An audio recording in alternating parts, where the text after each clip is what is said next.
Hello everyone, I am Gulveen and आज हम पढ़ेंगे अपने नेक्स्ट टॉपिक के लिए जो बहुत ही इंटरेस्टिंग है। हमने कल पढ़ा था हमारी अकाउंटिंग क्या होती है एंड उसके हमारे फीचर्स क्या होते हैं, और कुछ मैंने मीनिंग में से ही कुछ मैंने एमसीक्यू क्वेश्चन भी करवाए थे। आई होप आपको अच्छे से समझ में आ गई हो। ये मैंने कल वाली वीडियो में कराए थे। जो हमारे साथ नए जुड़े हैं वो आप पिछली वीडियो देख लेना, ज़्यादा बड़ी नहीं है, सिर्फ 10-15 मिनट की ही वीडियो। मैं इतनी ज़्यादा वीडियो नहीं बनाती हूँ सिर्फ इसीलिए ताकि हम बिल्कुल थोड़ा थोड़ा टॉपिक कवर करेंगे, और अभी तो बहुत टाइम है तो हम अच्छे से उन चीज़ों को कवर करेंगे ताकि जो भी मैं 2 टॉपिक या 3 टॉपिक आप लोगों को करवाऊँ वो आपको बेसिकली बहुत अच्छे से समझ में आ जाए। या फिर आप लगातार आप नहीं बैठ सकते हैं पढ़ने के लिए, तो आप अगर चलते फिरते कहीं भी जा रहे हैं या फिर कुछ कर रहे हैं तो 10-15 मिनट की वीडियो हमारी इतनी ज़्यादा बड़ी नहीं होती है, तो हम सिर्फ 2-2 टॉपिक ही करेंगे। करवाने को तो मैं भी 10-15 घंटे की वीडियो बना के एक पूरी यूनिट कंप्लीट करवा सकती हूँ, लेकिन उस यूनिट का फ़ायदा ही क्या है, तब हमें उस चीज़ में इंटरेस्ट ही नहीं आएगा और हम जल्दी से बोर हो जाते हैं। सो हम बढ़ते हैं अपने नेक्स्ट टॉपिक की तरफ, जो हमारा है कि अकाउंटिंग के ऑब्जेक्टिव क्या होते हैं आज हम पढ़ेंगे, और हमारे अकाउंटिंग का स्ट्रक्चर क्या होता है। सो हम स्टार्ट करते हैं। फर्स्ट टॉपिक हमारा है कि हमारा जो लेखांकन होता है, यानी जो हमारा अकाउंटिंग के जो ऑब्जेक्टिव होते हैं वो, तो हमारे जो अकाउंटिंग के जो ऑब्जेक्टिव होते हैं वो हमारे होते हैं 2 टाइप के। फर्स्ट होता है हमारा व्यापारिक लेन देनों का परिणाम ज्ञात करना, एंड सेकंड होता है हमारा व्यापार की वित्तीय स्थिति का पता लगाना। ठीक है, तो फर्स्ट हमारा क्या होता है कि व्यापारिक लेन देनों का परिणाम ज्ञात करना कैसे होता है। जब भी हम किसी भी बिजनेस के साथ, जब हमारा जो बिजनेस होता है, जो हमारा बिजनेस है, जब वो एक्सपोर्ट एंड इंपोर्ट तक का बिजनेस बन जाता है, यानी एक स्टेट लेवल से जब वो नेशनल लेवल के लिए तक बढ़ जाता है, तो क्या होता है, तो हमें उन चीज़ों का रिकॉर्ड भी रखना होता है। तो बेसिकली जो इस टाइप के अंदर जो हमारा ऑब्जेक्टिव होता है वो यही होता है कि जब हम कोई भी बिजनेस के साथ, हम किसी भी, अब जब डील करते हैं हम किसी और दूसरे बिजनेस के साथ अपने प्रोडक्ट की किसी भी तरह से हम एक्सपोर्ट एंड इंपोर्ट करते हैं, तो क्या होता है, तो हम उन चीज़ों को अच्छे से कवर करते हैं। हम अच्छे से देख लेते हैं कि हमारे बेनिफिट क्या हैं, हमारे लॉसेस क्या हैं। तो उन चीज़ों का हम एक बार क्या कर लेते हैं, सब चीज़ों का, कि हमारे बिजनेस को उसके साथ, उस बिजनेस के साथ डील करने में हमारी कितना बेनिफिट है, हमारा कितना लॉसेस है। तो वो सब होता है हमारा व्यापारिक लेन देनों का परिणाम ज्ञात करना। यानी तब हम किसी और बिजनेस के साथ, एक बिजनेस से दूसरे बिजनेस के साथ जुड़ के जब हम अपना काम करते हैं, तो वो होता है हमारा व्यापारिक लेन देनों का परिणाम ज्ञात करना। एंड हमारा सेकंड होता है कि व्यापार की वित्तीय स्थिति का पता लगाना। तो सेकंड ऑब्जेक्टिव हमारा क्या होता है, अकाउंटिंग का जो मतलब होता है उसका एक उद्देश्य होता है, यानी उसका एक ऑब्जेक्टिव क्या होता है। सिर्फ अकाउंट का रिकॉर्ड करना ही ऑब्जेक्ट नहीं होता। अब एक चीज़ मैं आपको एक एग्जांपल देती हूँ।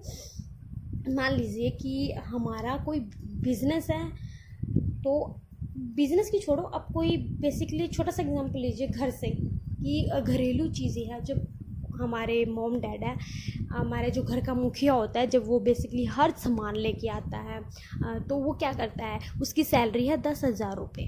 ठीक है, तो 10,000 रुपये में से वो एक लिस्ट बनाएगा कि हर महीने मेरे पैसे जो वो घर के खर्च में इतने यूज़ हो जाते हैं, मेरा खुद का जो खर्चा उसमें इतने यूज़ हो जाते हैं, बच्चों की पढ़ाई में इतने चले जाते हैं, रसोई के सामान में इतने चले जाते हैं। तो वो सब चीज़ें क्या होती है, वो एक रिकॉर्ड रखना ही तो होता है, जब वो लिस्ट बना के रखता है उन चीज़ों की। और जो चीज़ें वो खरीद के लेके आता, जो सामान वो परचेज़ करके लेके आता, उसको आके फिर वो अपने किसी भी बुक में या फिर डायरी में उन चीज़ों को रिकॉर्ड करता है। तो उस चीज़ का मतलब ही क्या होता है, उसका मतलब यही तो होता है ना कि जो हमने जो रिकॉर्ड किया उससे ये पता लग जाता है कि इस मंथ हमारा इतना खर्चा हुआ है, तो नेक्स्ट मंथ क्या करते हैं, हम थोड़े खर्चे कम कर देते हैं, हम देख लेते हैं, हमें पता लग जाता है कि हमारा खर्चा कहाँ हुआ कहाँ नहीं हुआ। तो इसी तरीके से हमारे एक बिजनेस की भी जो वित्तीय स्थिति होती है, उसकी फाइनेंशियल जो सिचुएशन होती है उसका हाँ पता लगाया जाता है। कैसे? जब एक जो रिकॉर्ड होता है, रिकॉर्ड करेगा जब कोई भी बिजनेस का जो मैनेजर है, वो मैनेजर जो होता है या फिर जो कमेटी होती है, वो जब उस चीज़ का रिकॉर्ड रखेगी कि हमारा जो बिज़नेस है वो इतने प्रॉफिट में चल रहा है, इतना डेवलप हो रहा है, इतना उसको लॉस हो रहा है, और किसी बिजनेस के साथ जुड़ने में उसको इतना फ़ायदा और इतना नुकसान है, तो उन सब चीज़ों के वर्क्स का, या फिर जो उन्होंने सैलरी देनी है, जो उन्होंने किसी को बोनस तैयार करना है, या फिर कोई मरम्मत करनी है, लाइटिंग का खर्चा है, बिजली का बिल है, तो वो सब चीज़ों का जब वो रिकॉर्ड रखती है तो उससे क्या होता है कि एक जो व्यापार की यानी जो एक बिजनेस की जो फाइनेंशियल जो सिचुएशन का पता लग जाता है, ठीक है ना। तो उसका पता लग जाता है कि उसका खुद का खर्चा कितना है। जब हमें खुद का खर्चा पता होगा तभी तो हम नेक्स्ट टाइम में जो हमारे पैसे होंगे, जो हमारी सैलरी होगी, उसमें हमें देख कर हम उस चीज़ को खर्च करेंगे ना। तो ये हमारे अकाउंटिंग के ऑब्जेक्टिव यानी उद्देश्य होते हैं। आई होप आपको समझ में आ गए होंगे। एंड सेकंड, हम बढ़ते हैं हमारे लेखांकन की संरचना यानी हमारे ऑर्गेनाइजेशन स्ट्रक्चर की तरफ। तो हमारा जो ऑर्गेनाइजेशन का स्ट्रक्चर है, मैं आपको हिंदी में करवा रही हूँ, लेकिन मैं कोशिश करूँगी आपको थोड़ा थोड़ा इंग्लिश में भी बताती रहूँ। मैंने जो ये नोट्स है वो हिंदी में ही किए हैं। मैक्सिमम जो यूट्यूब पे सब वीडियो बनाते हैं वो सब ज़्यादातर इंग्लिश में होती हैं। तो जो बच्चे हिंदी मीडियम से नेट की प्रिपरेशन कर रहे हैं उनको बहुत दिक्कत होती है, वो चीज़ें समझ नहीं आती। कुछ चीज़ें समझने की कोशिश करते हैं लेकिन वो चीज़ें उनको समझ नहीं आती, लेकिन डोंट वरी। मैंने जो अपने नोट्स तैयार किए हैं, जो मैं आप लोगों के लिए नोट्स तैयार कर रही हूँ, वो मैं हिंदी में ही कर रही हूँ, और मैं कोशिश करूँगी कि आपको बेसिक चीज़ें अच्छे से समझ में आ जाए, ज़्यादा इतना थ्योरेटिकल ना पढ़ना पड़े, और जो चीज़ आप पढ़ो वो आपको अच्छे से समझ में आ जाए। तो हम बढ़ते हैं अपने नेक्स्ट टॉपिक की तरफ। तो हमारा क्या था? Organisation structure. यानी ऑर्गेनाइजेशन स्ट्रक्चर के जो हमारे टाइप है वो क्या? एक तो हमारा जो होता है ऑर्गेनाइजेशन स्ट्रक्चर में होता है हमारा ओरिजिनल रिकॉर्ड रखना, या फिर जो हमारी क्लासिफिकेशन को हम क्या कहते हैं, हमारा वर्गीकरण जो होता है ना, डिवाइड करना। उसके बाद हमारी ट्रायल बैलेंस का आपको पता ही है, आपने अकाउंट पे पढ़ी है, हमारी जो तलपट होती है वो। उसके बाद हमारा फाइनल अकाउंट होता है। फाइनल अकाउंट भी हमारा 4 तरह का होता है। हम एक बार फटाफट रीड आउट कर लेते हैं, उसके बाद एक्सप्लेनेशन कर लेते हैं। तो फाइनल जो हमारा अकाउंट होता है यानी हमारे अंतिम खाते जो हमारे लास्ट में तैयार किए जाते हैं, वो हमारे 4 टाइप के होते हैं। वो होता है एक तो हमारा लाभार्जन संस्थाएं होती हैं, एक गैर लाभार्जन संस्थाएं होती हैं, एक निर्माणी संस्थाएं होती हैं, एक पैसेवर यानी व्यापारिक संस्थाएं होती हैं। एंड जो फिफ्थ जो है वो क्या है? विश्लेषण एवं निर्वचन करना। ठीक है, तो आज हम सिर्फ यही पढ़ेंगे। तो बढ़ते हैं हम फर्स्ट पॉइंट की तरफ। ओरिजिनल रिकॉर्ड हमारे कौन से रिकॉर्ड होते हैं और क्लासिफिकेशन कैसे होती है, फिर हमारा ट्रायल बैलेंस क्या है। तो जो हमारा ओरिजिनल रिकॉर्ड होता है उसमें क्या होता है? जो हमारी जो एक्चुअल में जो चीज़ें हुई हैं, एक्चुअल में जो बिज़नेस में जो चीज़ें हुई है, वो सब चीज़ों का रिकॉर्ड रखना हमारा होता है ओरिजिनल रिकॉर्ड।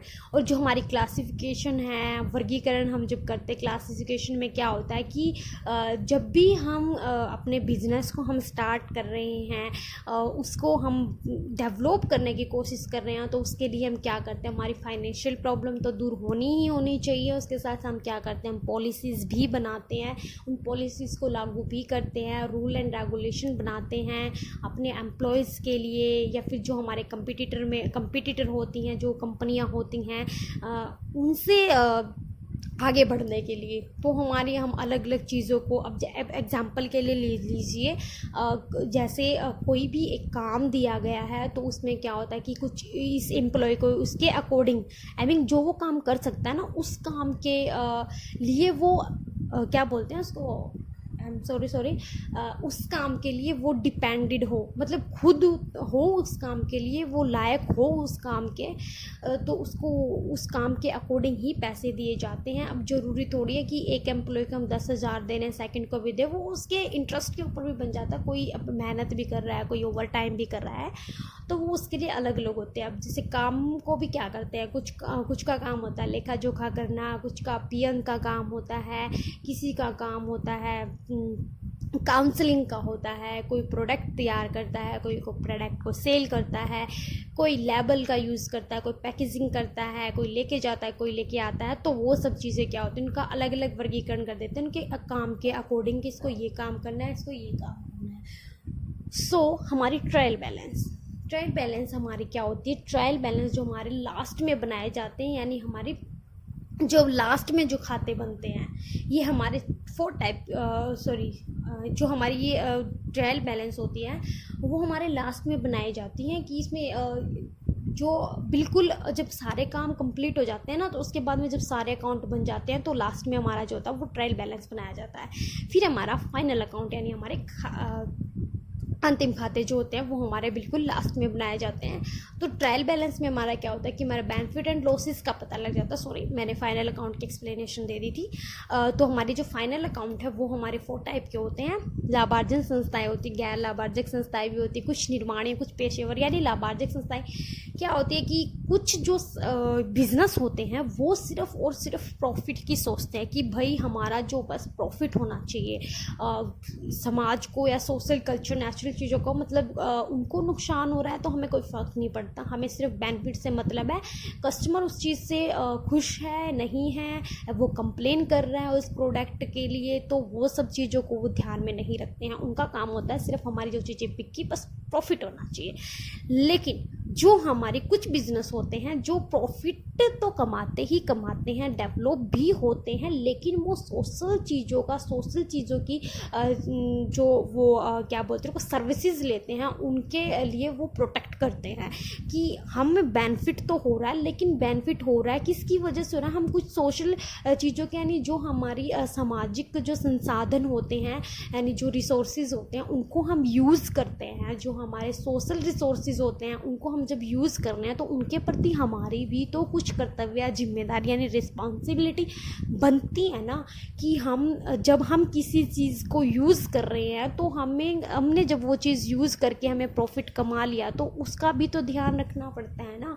अब कुछ कंपनियां केमिकल्स बिजनेस होते हैं, केमिकल उद्योग होते हैं, तो उसमें क्या होता है इतना सारा धुआं यानी इतना सारा पोल्यूशन होता है, बहुत सारे केमिकल चीज़ें होती हैं, अब नदियों में बहा देते हैं, पानी भी गंदा होता है, तो वो सब चीज़ें क्या होती हैं सोशल चीज़ों को नहीं देखते हैं। तो कुछ हमारी जो बेनिफिट अगर हमारा ये तो है ना कि अगर हम किसी से कोई चीज़ ले रहे हैं तो उसके प्रति हमें उसका थोड़ी सी तो रिस्पॉन्सिबिलिटी बनती है ना। तो वो संस्थाएं ये होते हैं कि बेनिफिट तो वो ले ही रही हैं, लाभ तो वो कमा रही हैं, लेकिन साथ में साथ अपनी रिस्पॉन्सिबिलिटी भी अच्छे से निभा रही हैं। तो कुछ निर्माणी संस्थाएं तो पेशेवर होती हैं, व्यापारिक होती है। तो निर्माणी संस्थाएं जो हमारी होती हैं, जो जब स्टार्टिंग में कोई भी बिज़नेस स्टार्ट करते हैं उनको ये नहीं पता होता, या मतलब करते हैं तो धीरे धीरे ही बिज़नेस डेवलप होता है, तो उन चीज़ों को वो अच्छे से कवर करने की कोशिश करते हैं कि ये चीज़ें हमारे पास होनी चाहिए, उन चीज़ों का हमें रिकॉर्ड रखना चाहिए। तो वो हमारी होती है हमारी निर्माणी संस्थाएं। फिर पेशेवर ये जो हमारी अव्यापारिक संस्थाएं होती हैं, तो जो हमारी पेशेवर एंड जो हमारी अव्यापारिक संस्थाएं होती हैं, किसी का किसी से कोई भी रिलेशन नहीं होता है। मतलब पेशेवर में कौन कौन सी आती है? पेशेवर में ये चीज़ें आती हैं जैसे हमारे डॉक्टर हो गए, वकील हो गए, यानी जो तृतीय भाग के होते हैं। उसको एक चीज़ मान लीजिए, अब छोटी सी बात है, अब जब डॉक्टर होते हैं, डॉक्टर जो हैं हम उनके पास इलाज करवाते हैं, वो इलाज चाहे हमें या फिर जो दवाइयाँ लिखते हैं या जो सर्जरी करते हैं, ऑपरेशन करते हैं। अब मान लीजिए ऑपरेशन का खर्चा हो सिर्फ 15,000 रुपये, लेकिन अगर डॉक्टर ने ये बोल दिया कि नहीं भाई हमें तो पहले आप 50,000 आप जमा करवाओ और 50,000 आप ऑपरेशन के बाद जमा करवाओ, तो क्या तो जो हमें देना है वो तो हमें देना है कि हमें तो अपनी लाइफ की सेफ्टी रखनी है। तो उन लोगों के साथ हम बहस नहीं कर सकते, उनके साथ हम बार्गेनिंग नहीं कर सकते। तो उसमें क्या होता है कि जो पेशेवर चीज़ों के अंदर यही संस्थाएं आती हैं, जैसे हमारे वकील हो गए, एडवोकेट हो गए, उनके साथ भी हम बहस नहीं कर सकते। अगर हमें अपना केस जीतना है, हमें उनको केस दिया है, कोई भी केस सोल्व करना है, तो अगर वो हमें जितना पैसा कहते हैं कि मैं तो इतने में तुम्हारा केस लूँगा, तो वो एक तरह की उसने कोई चॉइस तो नहीं दी है ना, उसने तो सीधा हमें मतलब फोर्स किया कि भाई मैं तो सिर्फ इतने ही पैसे लूँगा, तुम्हारी मर्जी है, तुम केस मुझसे लड़वाना चाहो या ना लड़वाना चाहो। तो वो चीज़ें क्या होती है हमारे पेशेवर चीज़ों के अंदर आती है। पेशेवर जो हमारे व्यापारिक संस्थाएं होती हैं, तो जो हमारे डॉक्टर्स इनमें क्या होता है, मेडिकल साइंस में करप्शन भी बहुत ज़्यादा होता है। जो चीज़ें दवाइयाँ बिकती हैं वो होती हैं 10-15 रुपए की, तो 50 तक का भी मार्जिन कमा लेते हैं। सो ठीक है। उसके बाद हमारा विश्लेषण एंड जो निर्वचन होता है वो हमारा क्या होता है, तो इसमें हमारा होता है कि जितने भी हमारे वित्तीय विवरण तैयार किए जाते हैं, एक बार हम पढ़ लेते हैं फटाफट फिर एक्सप्लेन कर लेते हैं। इसमें जितने भी हमारे वित्तीय विवरण तैयार किए जाते हैं या तैयार किए गए वित्तीय विवरण या उपकरणों का विश्लेषण जो है वो निर्वचन करके व्यवसाय की वित्तीय स्थिति, प्रगति, उपार्जन क्षमता का पता लगाया जाता है। जो मैंने जो ये नोट्स बनाए हैं, जो भी मैंने ये हिंदी में एक्सप्लेनेशन दिया है या मैंने लिख रखा है, मैंने नोट्स बनाए हैं, वो भी बिल्कुल इजी लैंग्वेज में है, इतनी ज़्यादा टफ नहीं है। अगर आप एक बार नोट्स को भी पढ़ोगे तो आपको खुद ब खुद भी समझ में आ जाएगा, लेकिन मैं फिर भी आपको एक बार अच्छे से एक्सप्लेन कर लेती हूँ कि इसमें क्या होता है। जो हमारा विश्लेषण और जो हमारा निर्वचन होता है उसमें ये होता है कि हमारे जो जितने भी वित्तीय विवरण यानी कि हमारे जो फाइनेंशियल यानी पैसों से जो रिलेटेड हमारे जो वित्तीय विवरण होते हैं, जो प्रपत्र होते हैं वो तैयार किए जाते हैं, या फिर जो हमारे तैयार किए गए जो वित्तीय विवरण होते हैं, वित्तीय विवरण क्या होते हैं, जो भी हमारे फाइनेंशियल से रिलेटेड जो हम चीज़ तैयार करते हैं उन चीज़ों का क्या होता है कि हम उन उपकरणों का जो है उनका निर्वचन कर लेते हैं। उनका विश्लेषण या निर्वचन का मतलब हमारा क्या होता है कि हम उनको एक बार अच्छे से जांच परख लेते हैं। तो उन चीज़ों के बारे में जांच परखने के बाद क्या होता है कि हमें जो हमारा बिजनेस यानी जो हमारी व्यवसाय की वित्तीय यानी जो हमने यहाँ पढ़ी थी, जो हमारी सेम यही है जो हमने यहाँ पढ़ी थी कि जो हमारे बिजनेस की जो फाइनेंशियल जो सिचुएशन का जो क्या होता है उसके बारे में हमें पता लग जाता है, या फिर उसकी स्थिति क्या है, उसकी सिचुएशन क्या है, डेवलपमेंट कितना हो रहा है, कितना नहीं हो रहा है, उसकी अक्षमता, मतलब इन चीज़ों का पता लग जाता है। तो इसमें क्या होता है कि मेन बेसिक चीज़ ये यही होती है कि विश्लेषण या निर्वचन का जो हमारा मतलब वो यही होता है, किसी भी चीज़ को हम जो काम कर रहे हैं उनको जांचना परखना, उन जांचने परखने के बाद अगर उसके अंदर कोई भी कमी है तो उस चीज़ को सुधारना। तो यही होता है हमारा एक जो विश्लेषण करना होता है वो यही होता है। अब एक मैं छोटा सा एग्जांपल देती हूँ आपको।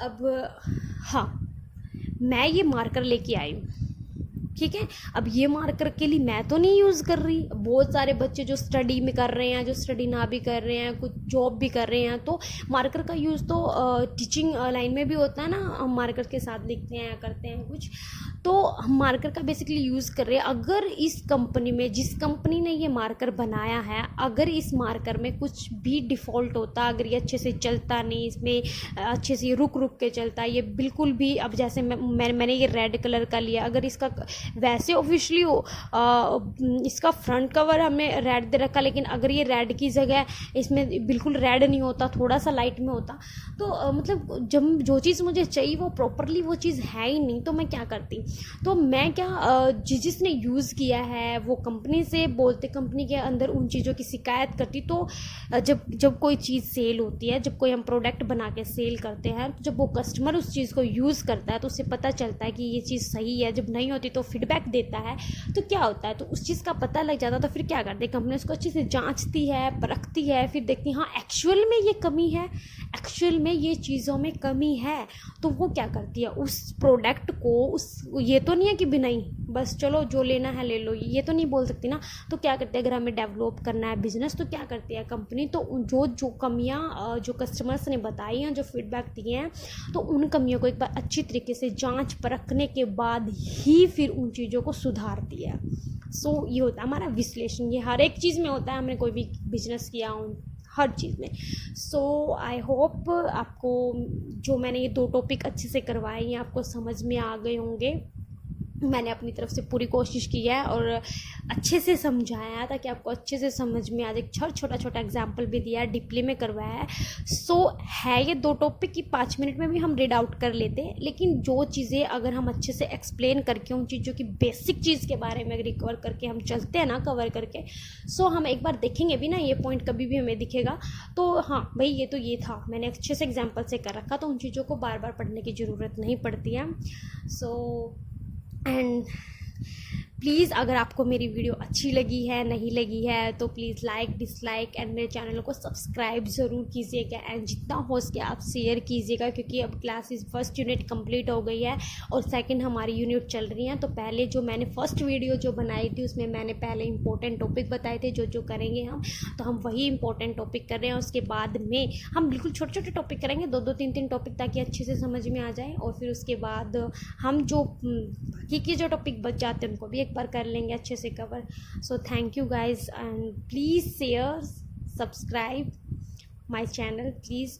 और आपको जो चीज़ समझ ना आए वो प्लीज़ आप कमेंट सेक्शन में कमेंट कर सकते हैं, जो टॉपिक आपको समझ नहीं आए। अगर आपको ये नोट्स चाहिए हैं तो वो भी आप बता देना, तो मैं डिस्क्रिप्शन बॉक्स में लिंक डाल दूँगी। So and thank you and good luck and bye bye.